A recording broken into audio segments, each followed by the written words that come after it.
we have watched the run up in value of Bitcoin since you made that announcement, the idea of it being adopted much more globally, and the view, I think, that other rivals of yours and others in the financial community are going to be coming in at some point behind you. We'll see whether they do.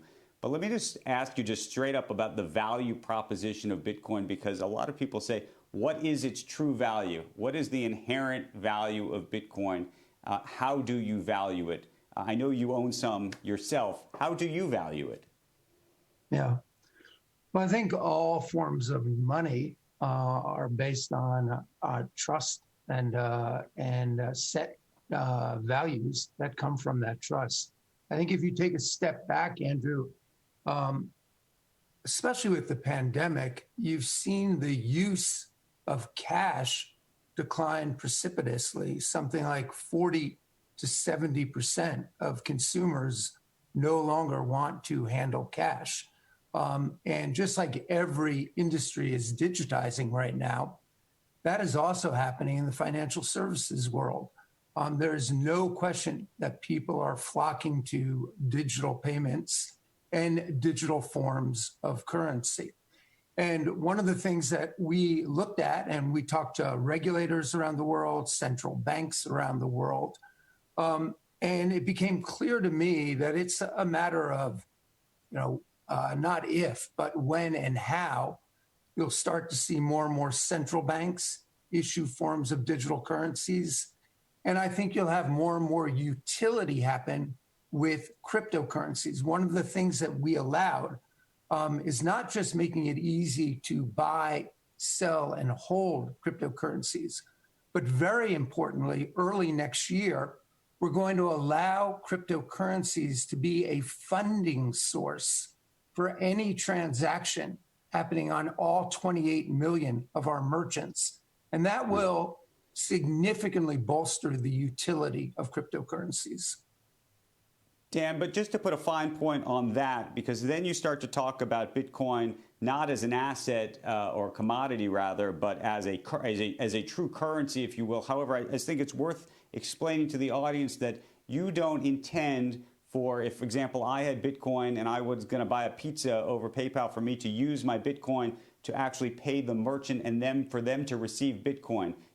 My understanding is that I would pay in Bitcoin and you would immediately transact into US dollars. Is that correct? Yeah, that's correct, Andrew. So what would happen is you would buy, say, Bitcoin on our platform, and you'd hold it, and that Bitcoin would have a certain amount of value.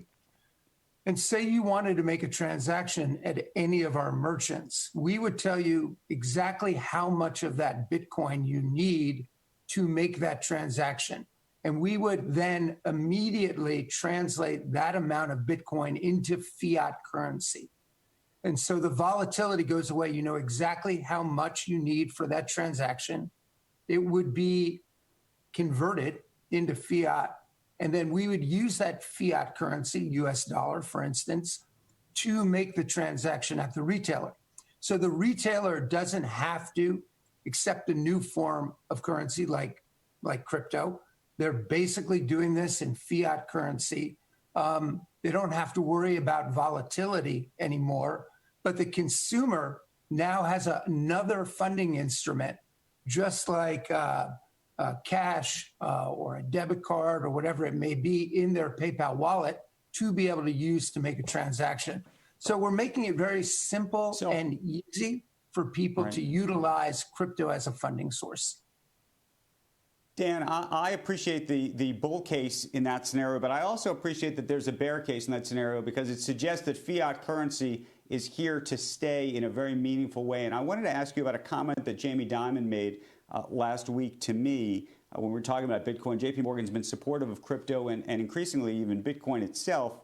His concern, I think longer term, and I don't want to speak for him, but is this idea that if it ever gets to a quote unquote escape velocity of sorts, that regulators could come in, given that they have their own interests in a fiat currency, as you might imagine. Well, I think it's foundational that we work hand in hand with regulators. I mean, our move into the crypto space happened because we worked hand in hand with New York Department of Financial Services received the first conditional bit license to go and do this.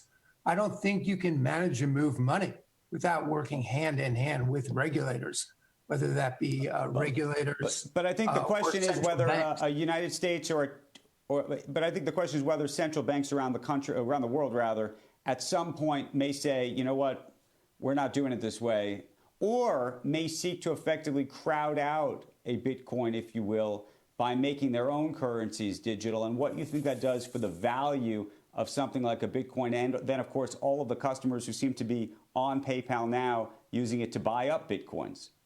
Yeah.